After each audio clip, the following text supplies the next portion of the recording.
Throughout the medieval and Renaissance periods, several rulers demonstrated extreme psychological instability, manifesting in mass killings, royal executions, and delusions of literally being made of fragile glass. In this episode, we'll look at 4 striking cases of royal madness in history. Charles VI of France is remembered by history as Charles the Mad, and his reign offers one of the most dramatic examples of royal mental illness. Ironically, Charles VI began his reign as Charles the Beloved. He became king in 1380 at only 11 years old and was initially a popular, well-regarded monarch. In his early 20s, Charles asserted independence from his regents and brought in competent advisors who stabilized the kingdom. For a few years, France prospered under his personal rule.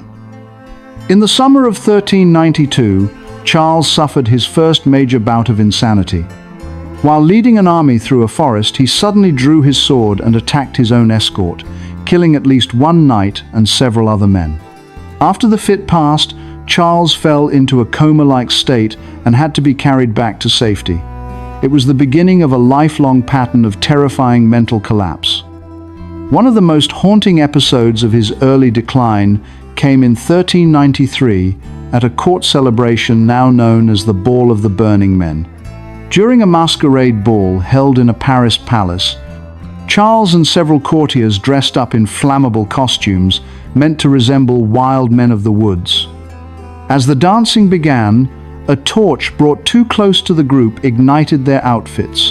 The fire spread quickly. 4 men were burned alive before the eyes of the court. The king was saved by a quick-thinking duchess who shielded him with her gown, but the trauma left a deep mark on both his psyche and public perception. Many saw the event as a grim omen of instability, both for the king and the kingdom. Over the next 3 decades, Charles alternated between clear-minded leadership and delusional behavior. He sometimes forgot his own name, failed to recognize his wife and children, and insisted he was not king at all.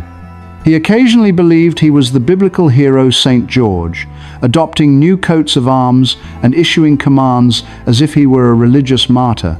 He also refused to bathe or change clothes for months. His wildest delusion was the belief that his body was made of glass. Terrified that he might shatter, he wore reinforced clothing with iron rods sewn into the seams. He even refused to let people touch him. With the king mentally unfit, rival factions vied for control. His brother Louis of Orléans and his cousin John the Fearless fought bitterly for influence. Their rivalry turned violent, triggering civil war. England moved to capitalize on France's internal divisions.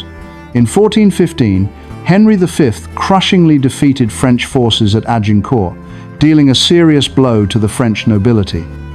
With Charles increasingly unfit to rule, the Treaty of Troyes was signed in 1420, naming Henry as successor and excluding Charles's own son. Henry subsequently married Charles' daughter Catherine. When both Henry V and Charles VI died in 1422, the French crown passed to Henry's infant son. Today, Charles VI is often cited as a textbook example of schizophrenia or bipolar disorder, and he remains the only French king remembered primarily for having lost his mind.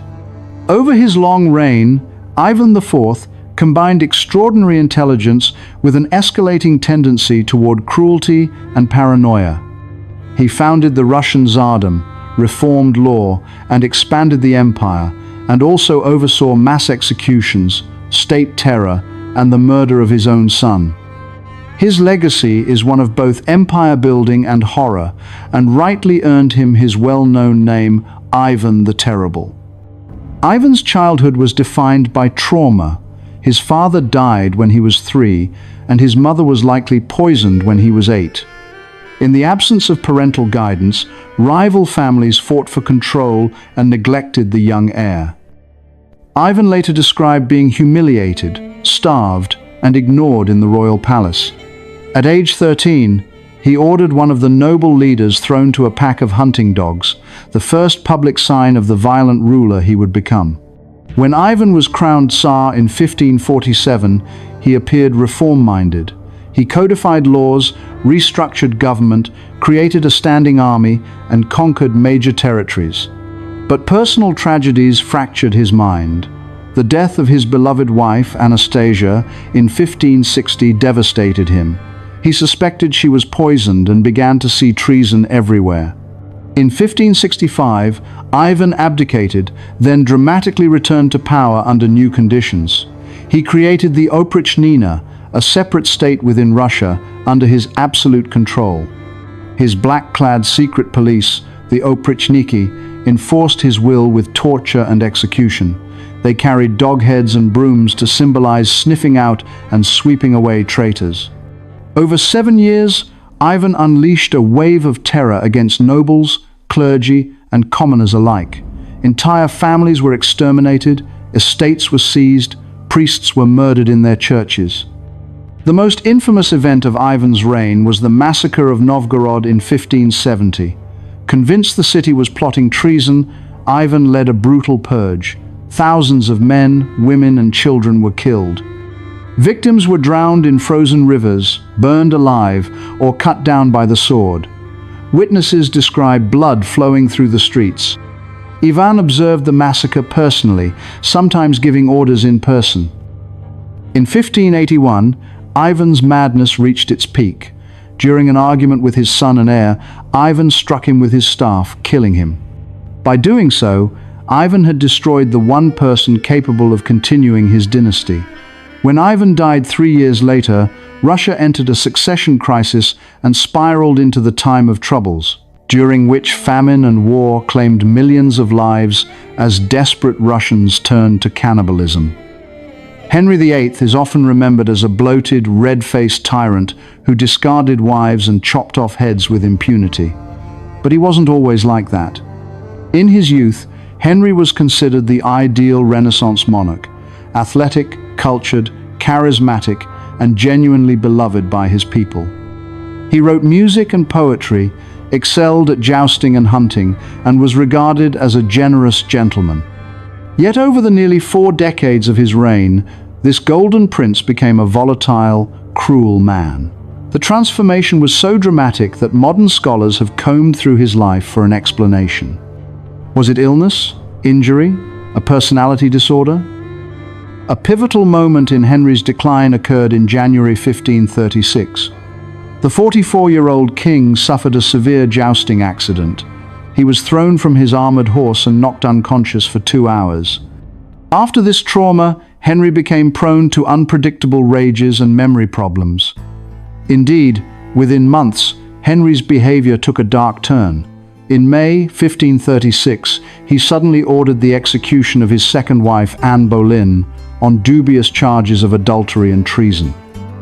Not long after, he had one of his chief ministers, Thomas Cromwell, executed, despite Cromwell's years of loyal service.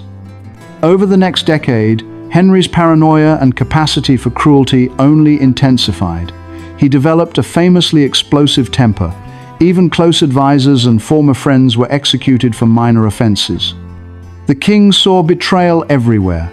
Courtiers whispered that no person's head was safe on his shoulders if Henry took a dislike to them. His fifth wife, Catherine Howard, was a teenager when they married.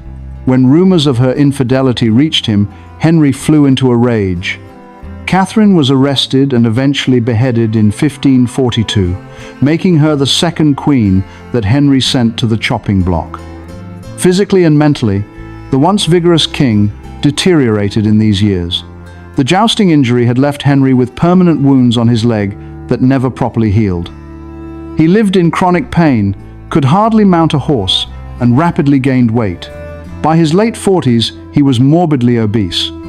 The combination of constant pain, limited mobility, and incessant political stress likely fed his foul moods. Henry himself seemed aware of his decline. In his final years, he became melancholic at times, and his servants noted moments of deep regret and depression. But the paranoia never left him.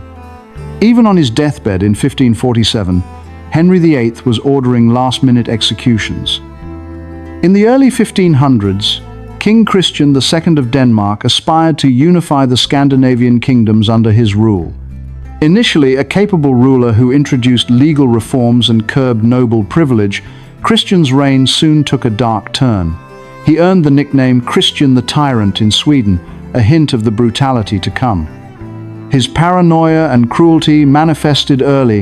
In 1517, his beloved mistress died suddenly, and Christian suspected a nobleman, Torben Ox, of poisoning her. Defying legal custom, the king had Ox tried by a common jury and executed. This unlawful vengeance, driven by personal grief and suspicion, outraged Denmark's aristocrats. In November 1520, following a victorious war, he was crowned King of Sweden, only to soon betray the nobles who had welcomed him. Just days after the coronation festivities, after feasting, drinking, and dancing with Stockholm's aristocracy, the guests were summoned once more to the great hall of the royal castle. The doors were shut behind them, no one was allowed to leave. Then Christian entered and took his seat on the throne. What followed would be remembered as the Stockholm Bloodbath. Under the pretense of a religious court, Christian initiated a politically motivated heresy trial and condemned 82 Swedish nobles, bishops, and officials. Many were swiftly beheaded, and eyewitnesses reported that the blood flowed through the streets of Stockholm. The victims included many who had actually supported him. Christian's suspicious nature led him to even execute some of his own allies. The gruesome massacre, carried out in the center of Stockholm, horrified all of Scandinavia. Ever since, Swedes have remembered him as Christian the Tyrant, a ruler whose paranoia and brutality marked him as monstrously mad in their national memory. By 1523, just 3 years later, the outraged Swedes, led by Gustav Vasa, rose up and drove Christian from the Swedish throne. Back in Denmark, Christian's tyranny proved equally untenable. The Danish nobility rebelled, and in 1523 they forced Christian to abdicate in favor of his uncle, Frederick I. The dethroned king fled into exile, but his story did not end there. In 1531, in an ambitious attempt to reclaim his crown, Christian returned with a mercenary army.